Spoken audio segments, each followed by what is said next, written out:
You blocked me on Facebook. And now, you're going to get fucked up.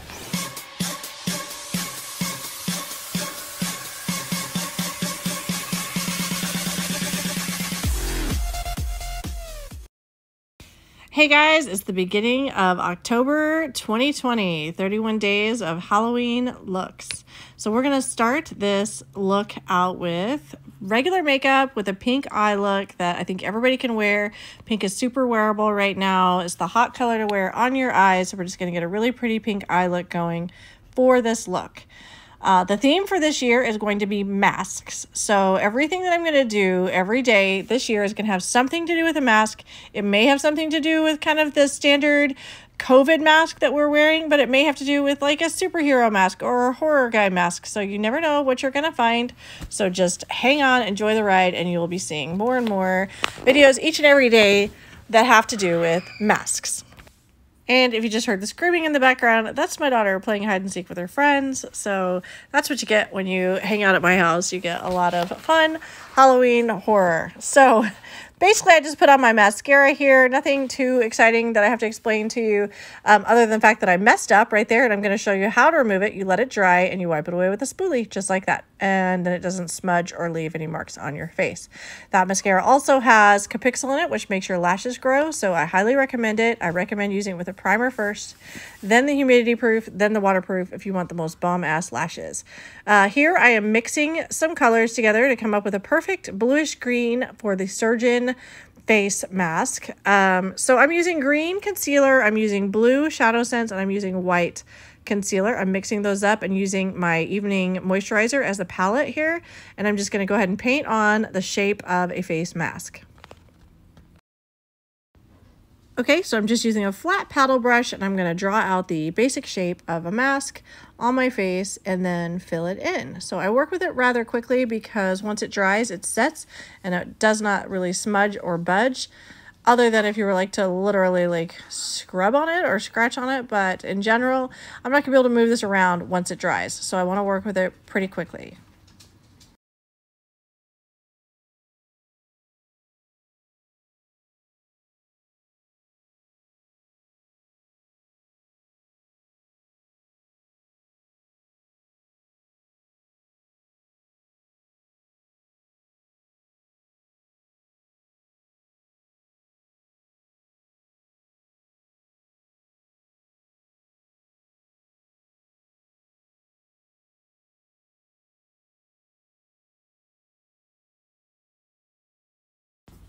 Okay, and here I'm going to draw on the straps that are supposed to wrap around my ears. So I'm going to do one atop, like the line that would lead up above my ear, and one as if it were a strap that went on the bottom of my ear. I have a mask here for reference. I like to have a printed picture of something that I'm going to be doing for inspo or the actual item.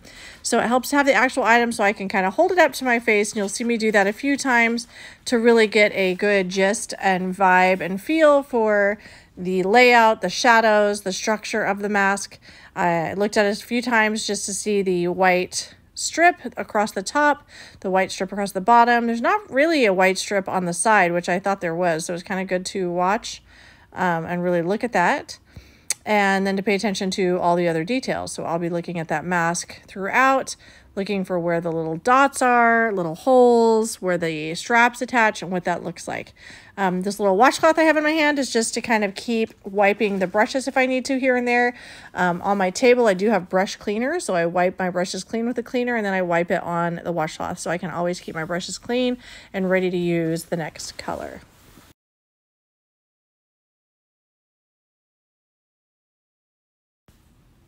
Okay, so what I'm doing here is I mixed together Onyx and Slate to make the gray dots that you see, the little kind of pressure marks and dots that you see on the edges of the mask. So I'm just using a like nail art tool to make those dots more precise and accurate, and going all the way across the length of the white top part of the mask.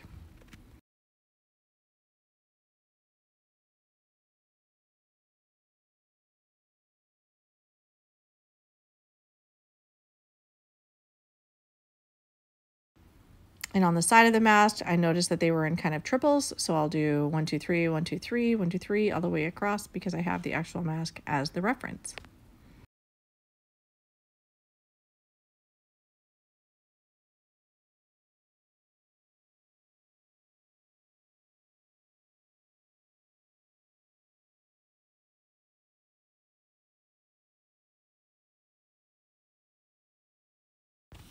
Okay, and now I'm going across the top of the white portion. There is actually 3 lines across the top as well. They're a little bit spaced out a little differently. Wanted to make sure I had enough room, so I'm doing the very top, and then the 3rd line is actually going to be across the blue, just under the white. So, and then I'm going under the jawline. So just kind of repeating the same kind of details all the way around the mask using the original mask as the reference.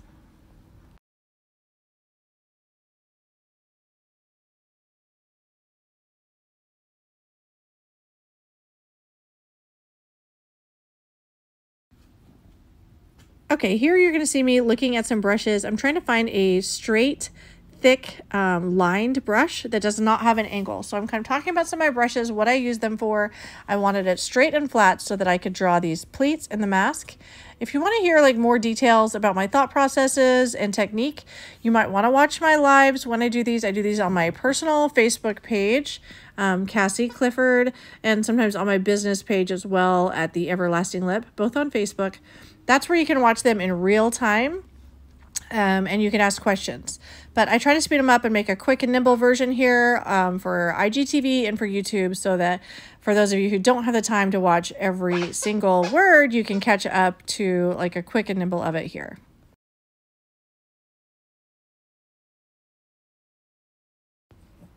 Okay, so here we're basically just kind of trying to follow the folds. I'm using the actual mask again as reference, holding it up to my face to kind of see how those folds bend and what the shadows look like, and using that as my art reference.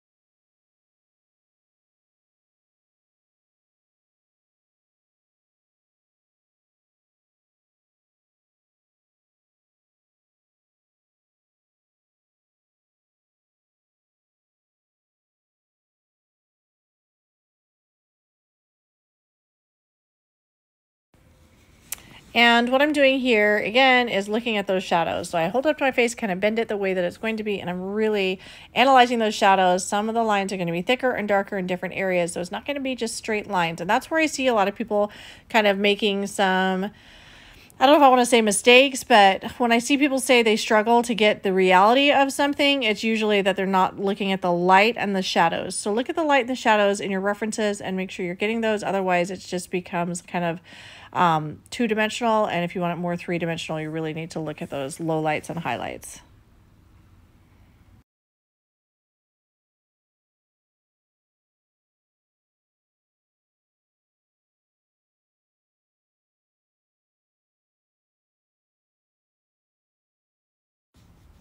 I'm doing a little more gray shading at this point, so I drew the like harsher black lines on the outer edges where the shadows should be the darkest of the pleats, and then now I'm doing more blending where the shadows are going to come out softer.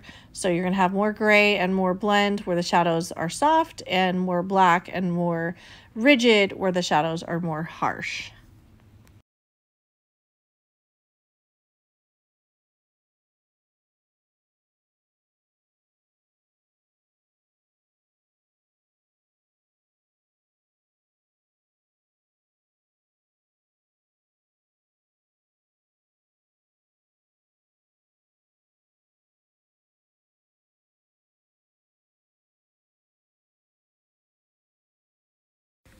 Okay, and we're also going to have to create a shadow underneath the mask and under the lines of the strings that are supposed to be going around the ears of the mask in order for that to look three-dimensional. Again, we don't want it to look flat, so we're not just going to do a white line. We're going to create a shadow at the bottom of each of the white straps and at the bottom of the mask, because then it will look more realistic and look like it's actually sitting on top of my face instead of just being flat to my face.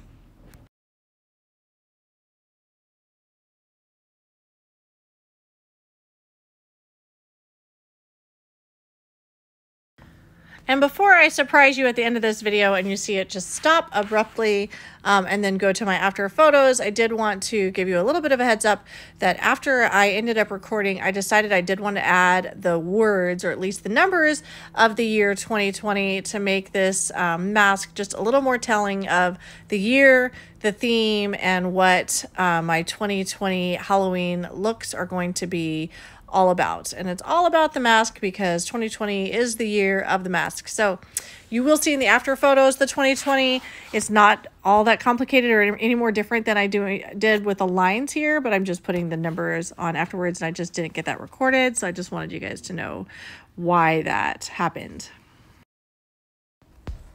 And we're almost done here, so I want to thank you for watching. I look forward to seeing you tomorrow on my next look and the rest of the month, so be sure to follow, like, subscribe, click on all the notifications so that you can find me and don't miss a thing. Thank you so much.